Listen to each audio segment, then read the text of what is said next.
I don't know.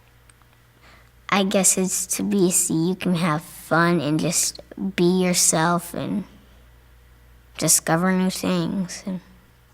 I think part of it's a mystery, and I think the other part, we're here to kind of create why we're here. So I think that part of it's up to us to decide why we're here.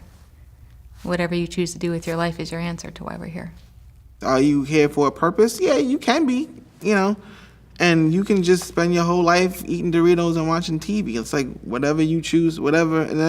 But I honestly think that we're just here to experience the wind, the water, the cheesecake. I don't even eat cheesecake, but that's what keeps coming to mind. I think we're here to love and learn and evolve and enrich and fuck and eat cupcakes and teach and laugh, and I think it's all really important. I don't know if there's really a purpose at all other than just to be. I think that the easiest way to look at the question is why the things that we are not here for. So we are not here to make as much money as we can. We're not here to sleep with as many people as possible or to accumulate as many possessions as we can. So when you start to look at the question as opposed to answering it, I think it's easier to take away the things that aren't the answer. So you start to take away all those things.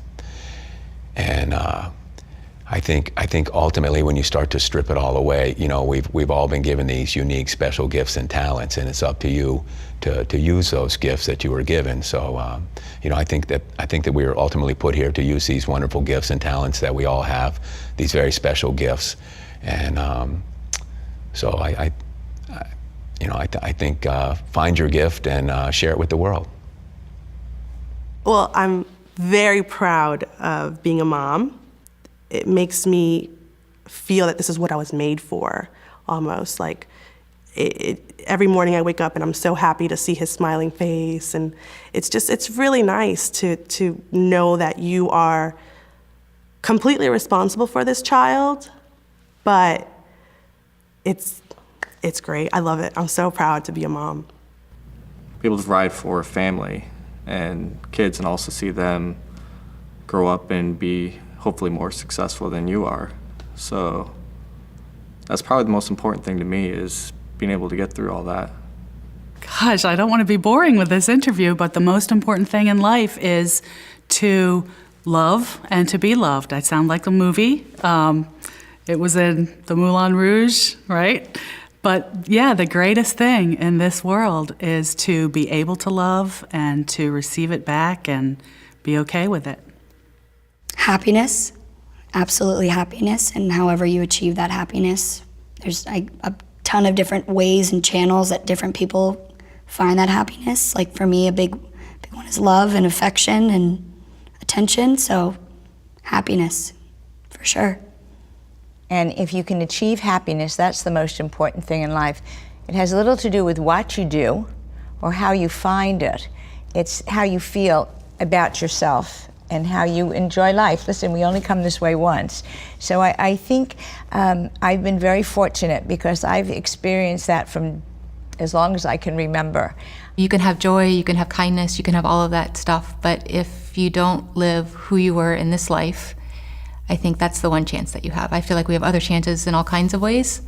And I think that when you take care of yourself and you honor yourself and you're true to yourself, that happens naturally.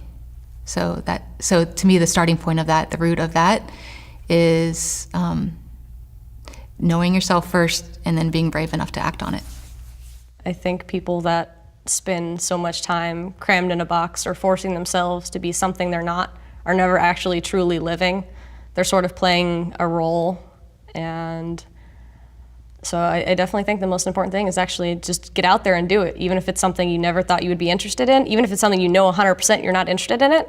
Like, I have no interest in golf, but you know what? One of my friends invited me to go do golf. Okay, I want to live today. I want to experience something else that life has to offer, and even if I have a miserable time, I did something. I had an experience. I have a memory now, and I have something to tell other people. Every situation is an experience. So, whether it's being born or actually dying or eating a piece of cheesecake, I even get my first job, everything is just moments. And so you're going to have to work, and you're going to have responsibilities. You have things that you have to do. But if you're gonna do all those things, if you're gonna live your life, at least enjoy it. And I mean, when they say stop and smell the flowers, it's seriously like stop and smell the flowers. If you're drinking a beer, like drink a good beer. Like if you're eating a meal, eat a good meal, and really just savor it.